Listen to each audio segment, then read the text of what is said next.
சிவசங்கர் மற்றும் பெலிக்ஸ் ஜெரால்டுக்கு குற்றப்பத்திரிகை நகல் வழங்கப்பட்டது. பெண் போலீசார் குறித்து அவதூறாக பேசியதாக கோவை மாநகர சைபர் கிரைம் போலீசார் சவுக்கு சங்கர் மற்றும் பெலிக்ஸ் இருவரை கைது செய்தனர். இந்த வழக்கு விசாரணை கோவை 4வது குற்றவியல் நீதிமன்றத்தில் நடைபெற்று வருகின்ற நிலையில் இருவரின் குற்றப்பத்திரிகை தயார் செய்யப்பட்டுள்ளது. இந்நிலையில் வெவ்வேறு சிறைகளில் அடைக்கப்பட்டிருந்த இருவரையும் போலீசார் இன்று நீதிமன்றத்தில் நேரில் ஆஜர்படுத்தினர். பின்பு இருவருக்கும் சைபர் கிரைம் போலீசாரின் குற்றப்பத்திரிகை நகல் நீதிபதி முன்பு வழங்கப்பட்டது. பின்னர் இருவரும் சிறைக்கு அழைத்து செல்லப்பட்டனர். இந்நிலையில் நீதிமன்ற வளாகத்தில் பெலிக்ஸ் ஜெரால்டு தரப்பு வழக்கறிஞர் கென்னடி செய்தியாளர்களை சந்தித்து பேசினார். இது போடப்பட்ட வழக்கில் நான் ஃபெலிக்ஸ் ஜெரால்டுக்காக ஆஜராகிறேன். அவர்கள் மீது ஒரே குற்றத்திற்காக பல்வேறு குற்ற எஃப்ஐஆர்களை போட்டுள்ளார்கள். இது உங்கள்கிட்ட முதல்ல பதிவு பண்ணிக்கணும்னு நான் நினைக்கிறேன். என்னென்னா, ஒரு குற்றத்திற்கு ஒரு எஃப்ஐஆர் தான் போட முடியும். அதை மீறி சட்டத்துக்கு முரணாக இந்த காவல்துறை செயல்படுகிறது. அதற்கு அனைவரும் உடந்தையாக இருக்கிறார்கள். ரெண்டாவது, அரசியலமைப்பு சட்ட வழிகாட்டுதல்களை மீறி தொடர்ந்து நடந்து கொண்டிருக்கிறது. குறிப்பாக உச்ச நீதிமன்ற வழிகாட்டுதலின் பேரில் ஒரு வழக்கு தாக்கல் செய்யப்பட்ட பின்னர் தொடர்ந்து வழக்கு தாக்கல் செய்யக்கூடாது என்பது வழிகாட்டுதல். அதை மீறி நடந்திருக்கிறார்கள். இதற்கு மீறி இன்னொரு விஷயத்தை நீங்கள் தெரிஞ்சுக்கணும். ஒரு சாதாரண வழக்கு, இந்த வழக்கு 3 ஆண்டுகளுக்கு மேலே குற்றமே நிரூபிக்கப்பட்டாலும் தண்டனை கிடையாது. பேசியவர் பேசினது தான், யாரையும் எந்த இதுவும் பண்ணலை.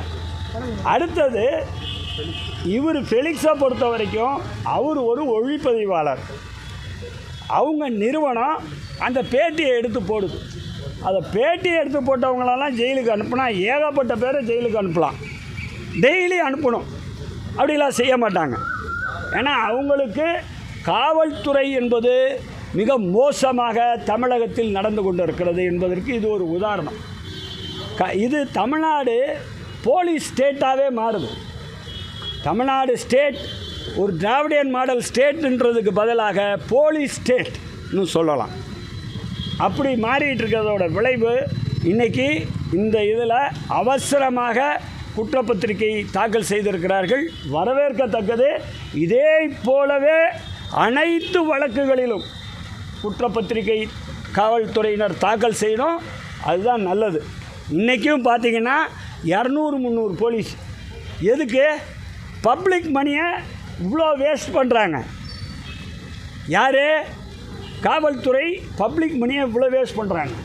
அப்போ இதில் எந்த ஒழுங்கும் இல்லைன்னு நான் நினைக்கிறேன். அப்போது இது சாதாரணமாக ஒரு 3 ஆண்டுகளுக்குள்ளே இருக்கக்கூடிய கேஸு சார்ஜ் ஷீட் போட்டிங்க, வெரி குட், கொடுத்துட்டு வாங்கிட்டு போகிறாங்க, நடத்த போகிறாங்க. ஆனால் இதை ஒரு பெரிய இஷ்யூ ஆக்கி உண்மையாகவே தமிழ்நாட்டில் உண்மையாக ஒரு அரசு இயங்குதா? எத்தனை என்கவுண்டர்ஸ், எந்த என்கவுண்டர்ஸில் எதனாலும் நியாயம் இருக்கா? இங்கே திருப்பூர் கோர்ட்டுக்கு வந்த துரைசாமியை கரெக்டாக கோயம்புத்தூர் கோர்ட்டுக்கு வந்தவரை கோயம்புத்தூர் எல்லைக்குள்ளார வரும்போது கடத்தி கொண்டுட்டு போய் புதுக்கோட்டையில் வச்சு சுட்டு கொள்கிறாங்க. அப்போ இது ஸ்டேட்டா? போலீஸ் ராஜ்யம் நடக்குது. அதை போலவே பல்வேறு விஷயங்கள். நீங்கள் உங்கள்கிட்ட ஆம்ஸ்ட்ராங் வழக்கில் உங்கள்கிட்ட சரண்டர் ஆன ஒரு அக்யூஸ்ட், அந்த சரண்டர் ஆன அக்யூஸ்ட்டை நீதிமன்றத்தில் விசாரிப்பதற்காக எடுக்கிறீங்க. அது விசாரிக்கிறதுக்காக எடுத்தவர் நீங்கள் அவரை சுட்டு கொள்ளுவீங்க. இதில் என்ன நியாயம் இருக்குது? சுப்ரீம் கோர்ட் தெளிவாக சொல்லியிருக்காங்க. பியூசிஎல் வழக்கில் இவங்க பேரில் 302 கேஸ் போடணும், தனியாக இன்வெஸ்டிகேஷன் நடத்தணும். அது மாதிரி நடக்கலையே. அப்போது இந்த வழக்கில் இது சாதாரணமாக ஒரு ஒளிப்பதிவான வழக்கு. எஸ்வி சேகர் பேசியிருக்காரு, எச் ராஜா பேசியிருக்காரு. அன்னைக்கு கூட இப்போ கூட சீமான் இங்கிட்டும் அங்கிட்டும் ஆம்பளப்படுத்திருக்காங்கங்கிறாரு. இதுக்கெல்லாம் இவங்களால் பேச முடியுமா?